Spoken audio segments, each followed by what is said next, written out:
Hello, friends, and welcome to the Powerful Podcast. I'm your host, AJ McCord. In this podcast, we introduce you to powerful women who are changing the game in and outside of their field of play. These are women's stories, women who happen to be doing things that many of us can only dream of. But the lessons and inspiration they share is universal. Hello, friends. Welcome back to the Powerful Podcast. I'm your host, AJ McCord. I am so excited to be bringing you this special episode where we highlight a woman who is trying to do something that has never been done before. Her name is Kelsey Pfendler. She is a ER nurse. She is a Grand Canyon whitewater rafting guide. And this spring, she is trying to become the first American woman and the youngest woman to ever row the Mid-Pacific solo, which means she's going from Monterey, California to Oahu, Hawaii, a 2,400-mile journey that's going to take her somewhere around 2.5 to 3 months by herself, rowing her way all the way through all those miles, all that current, all that ocean. She's incredible. And the thing I hope you take away from this is that it matters that you show up. Show up scared, show up intimidated, show up knowing that this may not work out, because that is what makes life worth living. She is somebody who thrives in the full range of human emotion, human experience. And this isn't her first time putting herself on a boat in the water in the middle of nowhere. We talk about how it helps you work through things and how it challenges us to find the fullest version of this life. And I hope by the end of it, you're wondering what your Mid-Pacific solo row is, because I know I am. And I don't think it's going to be rowing the Pacific, but I'm pretty sure it's going to be sick. This is Kelsey. And so, with no further ado, I present Kelsey Pfendler. She is currently in California training to get ready for this massive undertaking she's about to do. Kelsey, how are you feeling this week as you get ready to launch? I am always excited. I'm stoked to be out here, stoked to be training. It's a lot of prep work, so I'm slightly overwhelmed most of the time, but it's been really cool. Yeah, I can imagine that the prep to get yourself and a boat ready for such a massive journey is also a massive undertaking. Can you tell us in your own words what you're about to try to do? Yeah, so I am preparing to row from Monterey, California to Oahu, Hawaii. I will be the first American woman to do this. I'll be the third woman overall to ever complete a solo from California to Hawaii, and I'm currently trying to break the women's world record for the solo. It's kind of attainable right now, and I think I have a good shot at um, making it happen. What's the record? 86 days. 86. So for 86, well, maybe 85. For 85 days, you are going to be by yourself in the ocean with only your boat named Lily as comfort for you. Correct. Yeah. And she's a good Okay. comfort. Okay.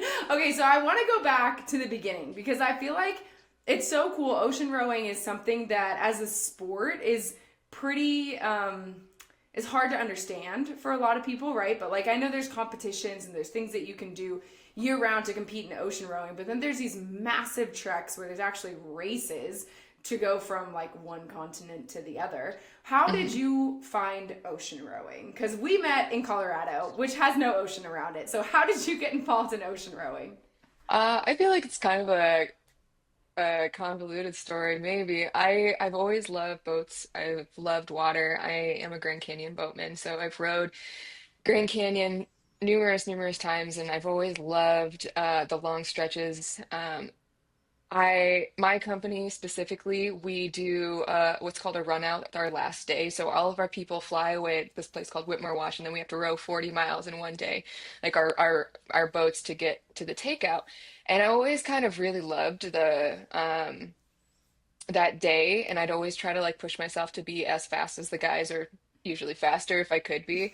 So I found that I loved, especially competitive rowing. I never like rowed crew or anything, but I feel like whitewater directly transfers into ocean rowing for a lot of different reasons. And then I went in 2019 on a sailing trip from Valencia, Spain to the Caribbean, and I got to see some ocean rowing boats crossing the Atlantic. And I just thought it was such a cool thing. Like I didn't really know much about it before that, but it just really stuck with me. And I knew it was something I wanted to do. And I knew eventually after looking at it that the Pacific was exactly what I wanted to do. One, because, it's in between two US states and it's so much less done and so much uh, less. The failure rate is higher because of the Mhm. challenging conditions that the Pacific presents. So it was just something I was really attracted to. So talk to me like I have no idea what you're explaining. Like I can imagine there's a lot of challenges in the Pacific, but I guess in my mind they're like kind of similar to every ocean, right? Like sharks, having your boat flip over. Like insert normal ocean fears here. What Yeah. makes the Pacific so challenging? Well, there's a lot of things that go into it.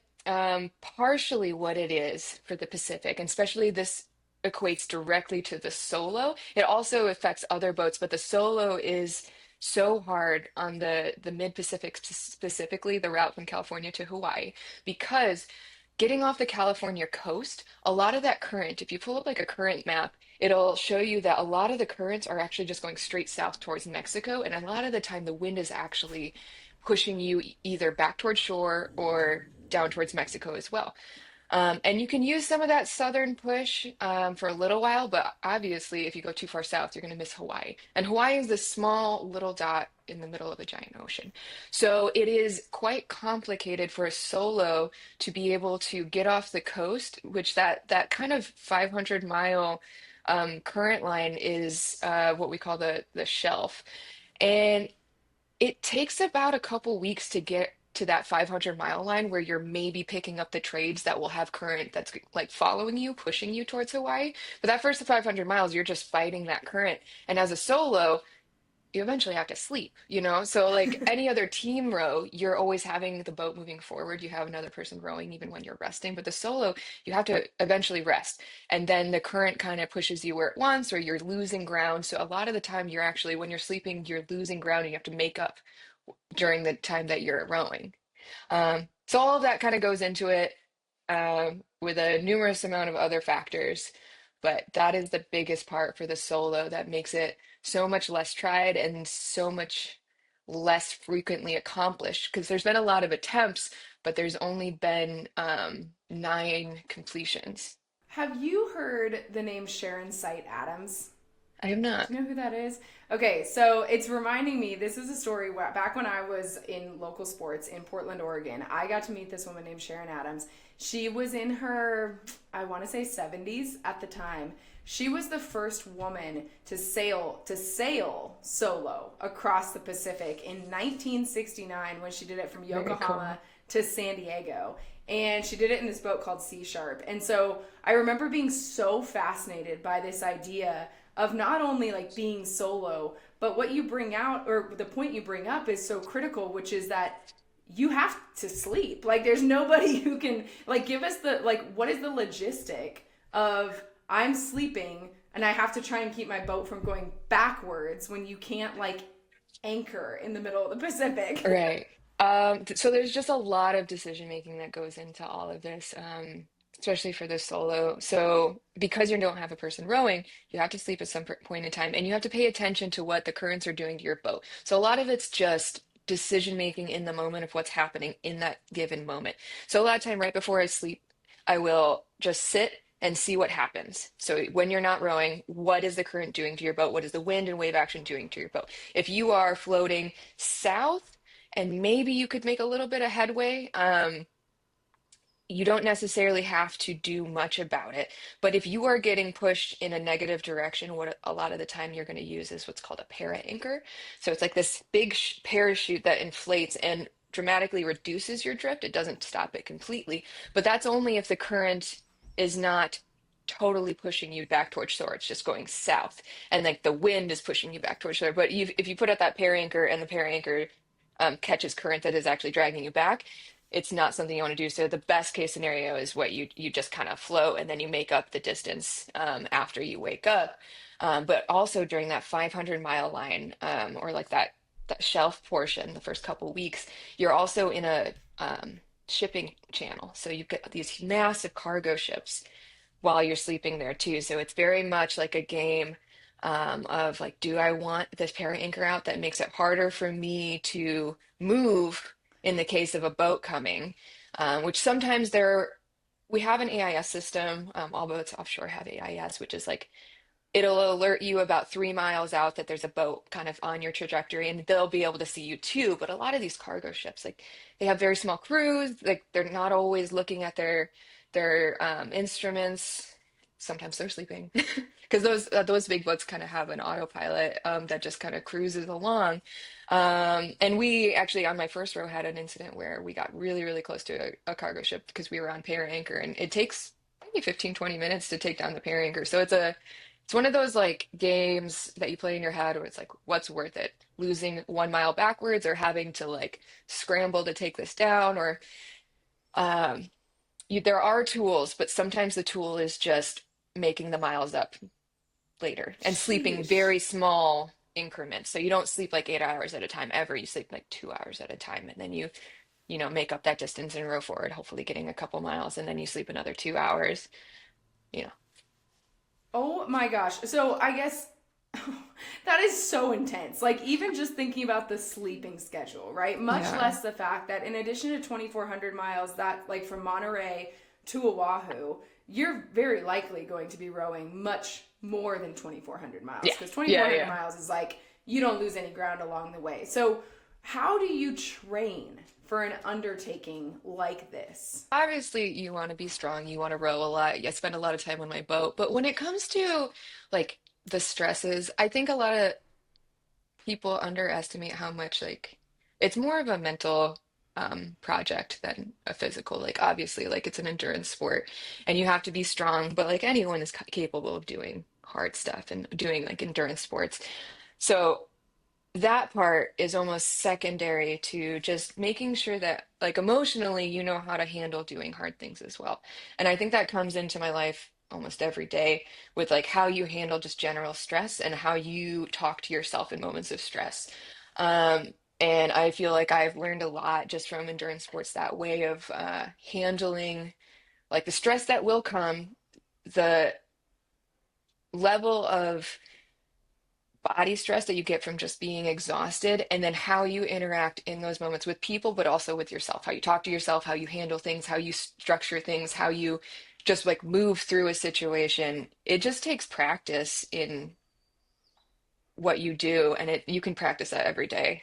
And I feel like knowing you, you don't just like you mentioned that you're a Grand Canyon guide, which for Yeah. those who've listened to the podcast, everybody knows that I like have done it one time. I rode it by myself. Well, not I was with a group, but I like Yeah. guided the entire 225 miles of the Grand Canyon. It was the hardest thing that I have ever done.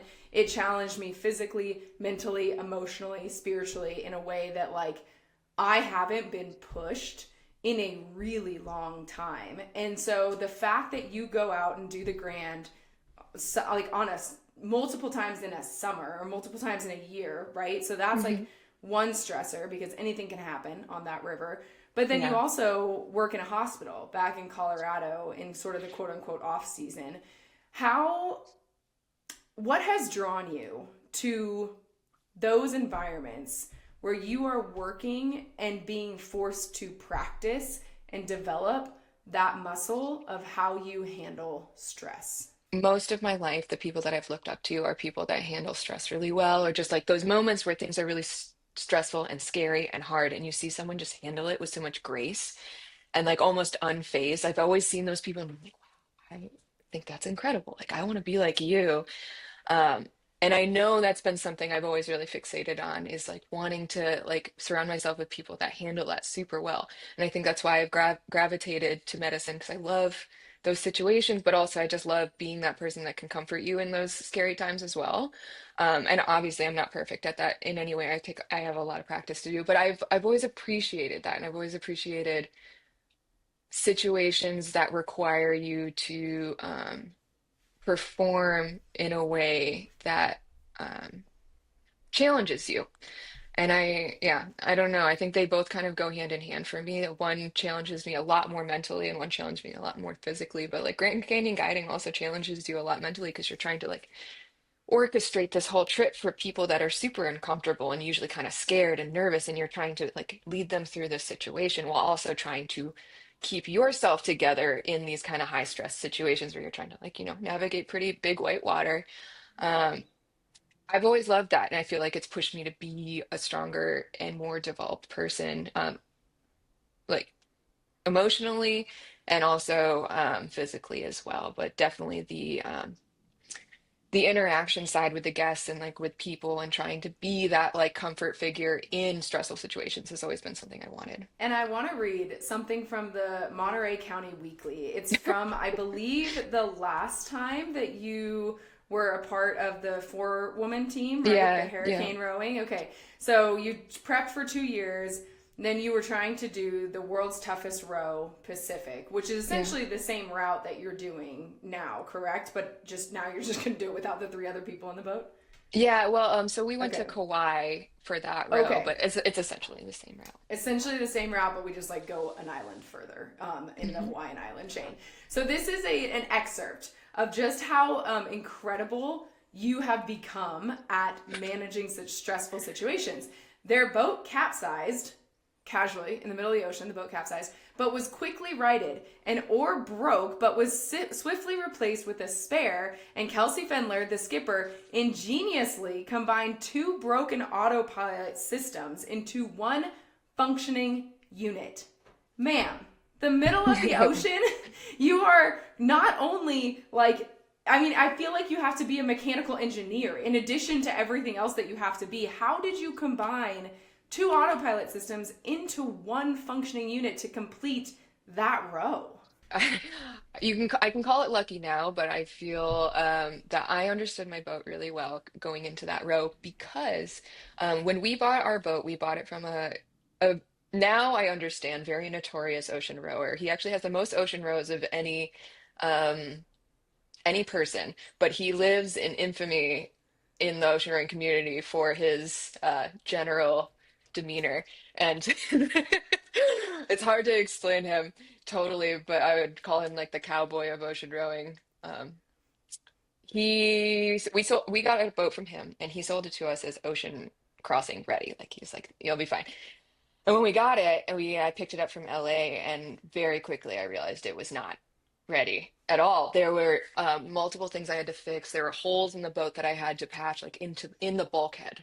Um, I had to replace the solar system. I had to replace our AIS, our VHF. I had to rebuild the water maker. There was so much, and we got the boat 5 months before we were going to launch. I was fixing the boat full time, like learning how to fix a boat because it's not like I knew how to do it beforehand. So I was like learning and then fixing it and then finding more things that were broken. And then also I was training with my team. So we were also trying to like train on the boat that I was also fixing. So like I would Perfect. fix something and then we'd go out on a training row and like I'd test it. But like our boat wasn't like actually like working until probably like 3 weeks before the row, like all of the systems.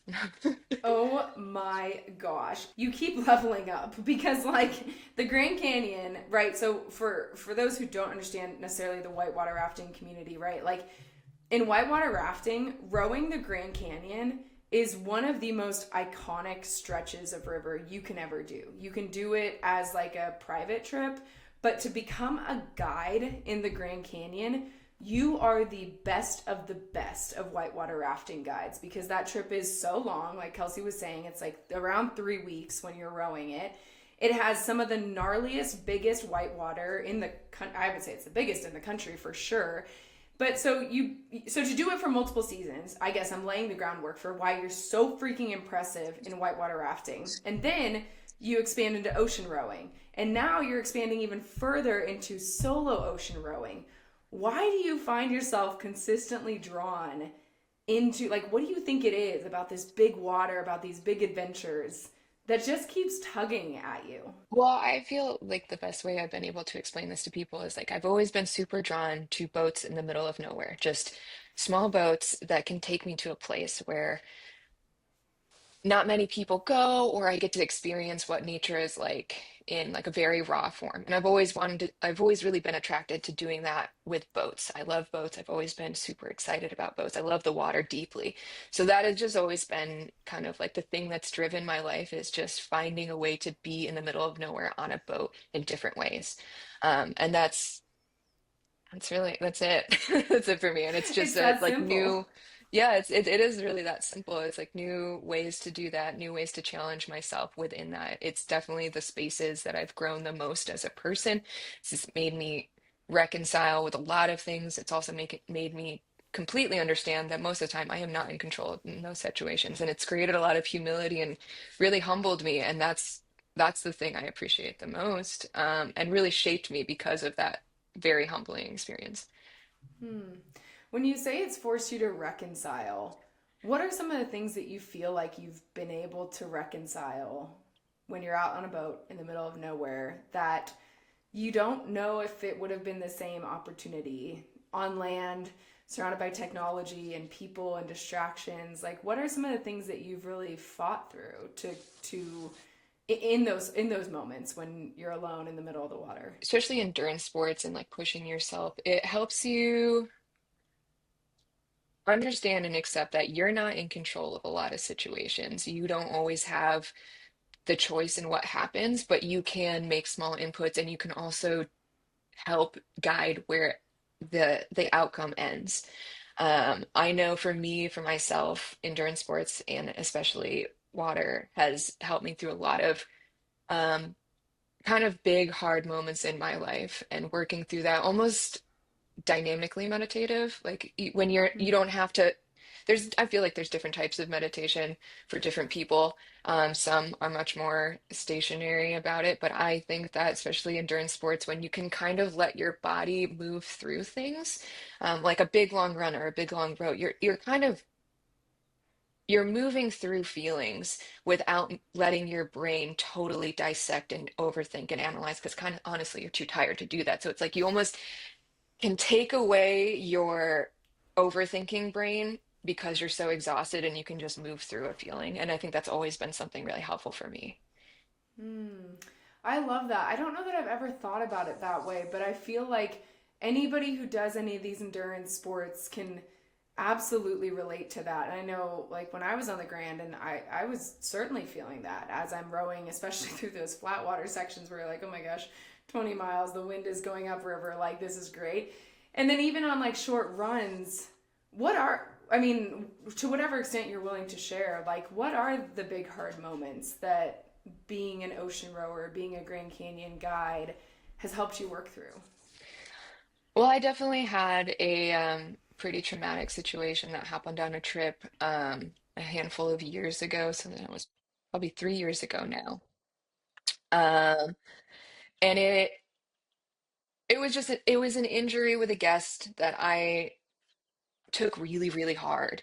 And that was in the middle of a trip. Um, and we got them out, and I think we did a really good job um, with how you handle situations after the fact. You never have control over what happens, but you can handle what happens, and affect how it or how it's handled after. But that really hit me pretty hard. It was in the middle of a trip, and I was the trip leader, and I still had to essentially guide for another week and a half after that and be this. I felt like I had to be this like beacon for people that like everything's okay, we're fine, we're strong. And I essentially just took it and crushed it over here, and I was like, I'm fine, it's totally fine, I don't care.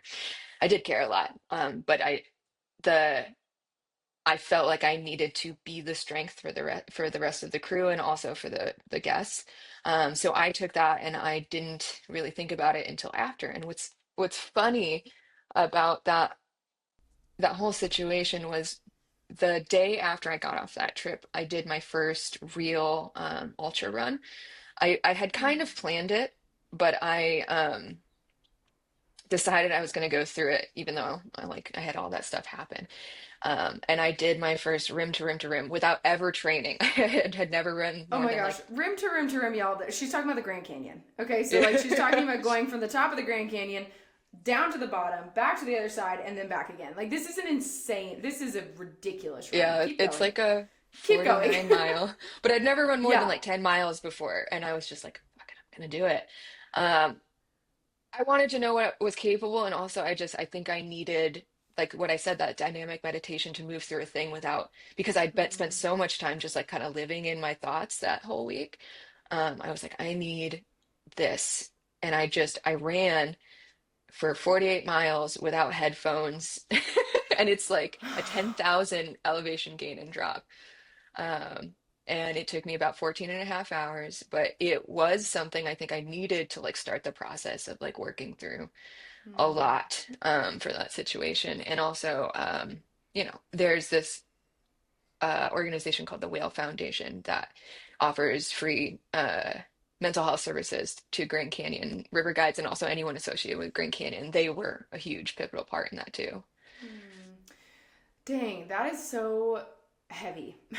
That is so heavy because it's not just that you have to carry yourself through the rest of the river, right? But when you're the guide, there's an element of kind of performance that comes with it, right? Because, Huge. like you said, you have to keep things together. And yeah, this really scary incident happened, but we're still having fun. This is still the Grand Canyon experience that you paid for in this beautiful place, and we want to make sure the rest of your trip is worth it. And I don't know if I told you this when we met, but for me, I feel like I don't know. I guess I can empathize with that, and you're like opening something up for me about how I process emotions because I was never an endurance athlete necessarily. Like I was a competitive gymnast. That thing is short. You were like an hour, you're a minute and a half, right? That's the longest you Right. get, and that's your floor routine. But when I became a guide, there is something really rhythmic to moving with the waves. And like I came from surfing, so like I also am really drawn to the water. But when I was on the Grand, we were coming up on Bedrock, which if you know, you know, that rapid is my least favorite river or least favorite rapid on the whole river. It's class It's so 7, so stressful. it's not like it's the yeah. Wait until you tell. Okay, so we've had a clean line, right? Like I've studied my butt off to get clean lines in this rapid, but I had hurt my arm like day 2 of the trip. Really good time to hurt your elbow, and I had this weird sense coming up to Bedrock. Like I knew exactly what I was supposed to do. And for context, this rapid has a huge rock in the middle of the river, and there's this tiny channel on the right that you're supposed to backstroke your way behind, like to the right side of the river, but all of the current is pushing you left. Like the whole river wants you to go to the left side of this rock, and you have to time it so that you hit the hole perfectly, make it to the right. And I have known about Bedrock forever. Like this rock has lived in infamy in my household for a long time because of my partner's trip a long time ago on it. And I had this terrible sense as I was getting up to Bedrock. It was like by that time it's day 12 or whatever, right? And I'm like, it's not that I'm not confident in my abilities. It just was this weird sense of foreboding. And I tried not to let it get to me. We scout it. Everything's fine. And I'm getting in the boat and I'm like, okay, let's go. We've got this. I'm a strong backstroker. Like, I can do this. And it's also blind. You also are rowing backwards, right? So like you can't see really, like I was relying primarily on the person in the front of my boat to tell me when to like start yanking on that right oar.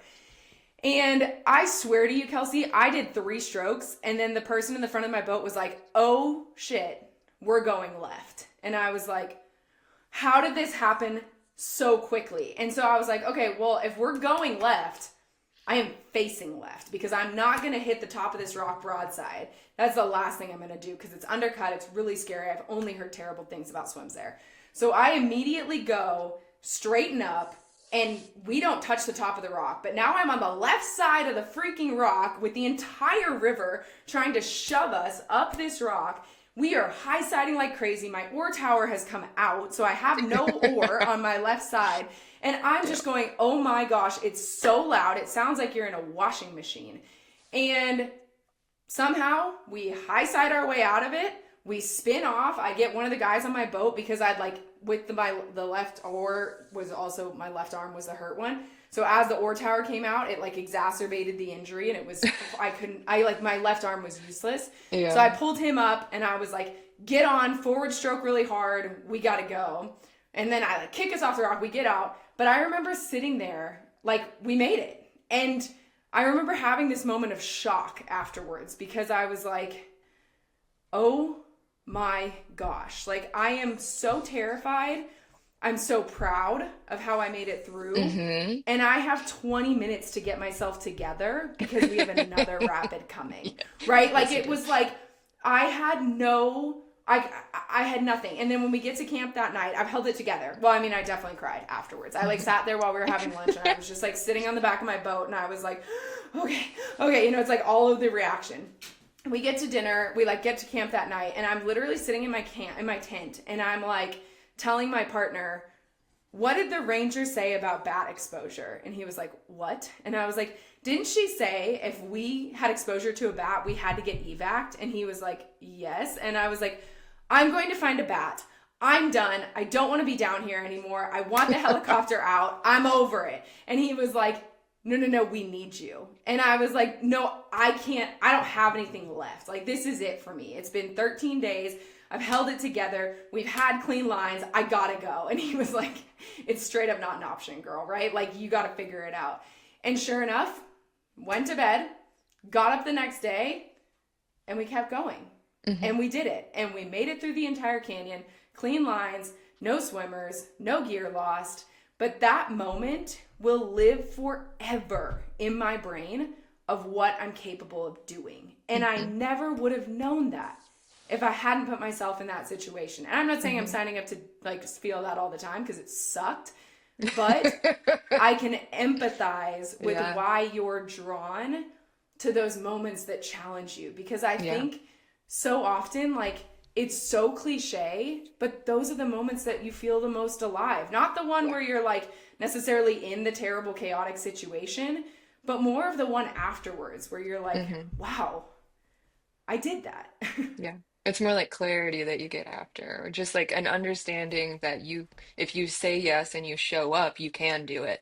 And it doesn't matter if it's scary. That's kind of the point. And like being brave is not an absence of fear. It's actually you need fear to be brave. And like that's some of the most beautiful parts of all of that is like signing up to do something that absolutely scares you and choosing to see it through. I am so grateful that you're showing us that the hard things can be done.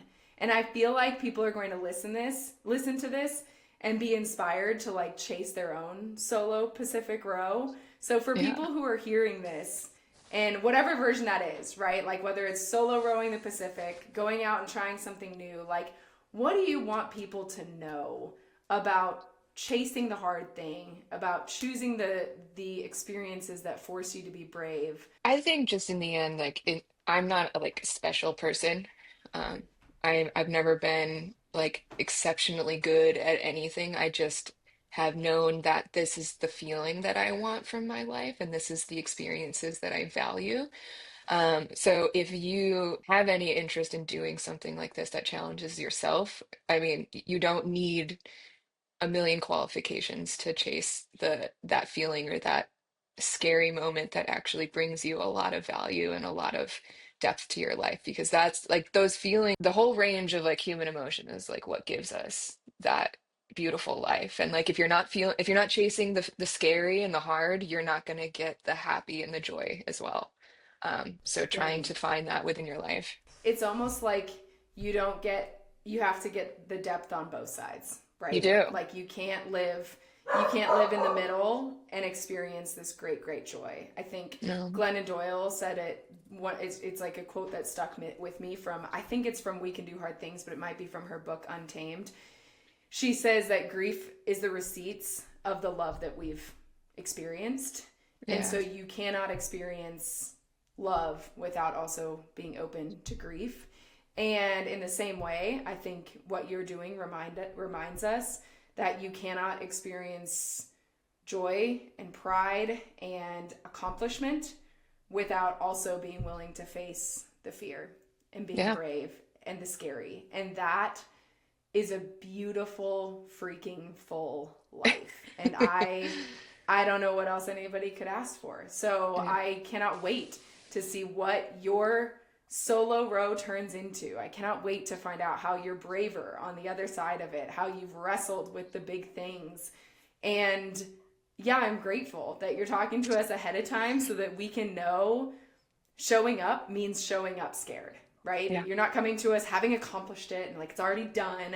Like there's a chance that this doesn't go the way that you want to, but you're showing up. And that's the part. That's the thing, is to show up. Absolutely. Yeah, So. I'm definitely scared. There's definitely things that will challenge me, and there's definitely a chance that maybe I can't do the thing, but that is the whole point. If it was a guaranteed, then it wouldn't be worth this much. It'd be the middle. Yeah. If it was a guarantee, it'd be the middle, and you Yeah. don't get the extreme joy without the chance of all the scary, of all the fear. Hmm. Dang, I'm so excited. So you're putting on the water close to around the beginning of May, right? And then you're Right. thinking you'll end this 85 days is my math. That's like just under 3 months. So May, June, July. So middle of July. And Yeah. then are we going to be able to hear from you, follow you out there in the middle of the ocean Absolutely. thanks to Starlink? Tell us how. Well, there's multiple ways. So, on my website, but there's also an app called YB Races where you can actually track my boat exactly where it is 24/7. It does GPS updates. So that's just like a race tracker or a road tracker that will just have my boat on a map that you can see.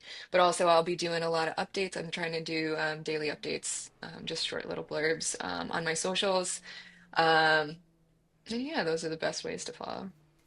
I cannot wait. It's going to be so fun. And Powerful Pod Squad, I will do my best to give you like weekly updates following her GPS tracker with like how many miles and where in the world she is and all the things. And you're doing this unsupported, correct? So like we're not getting heli drops of like No, yeah. food and stuff. So Completely what is the unsupported. biggest thing?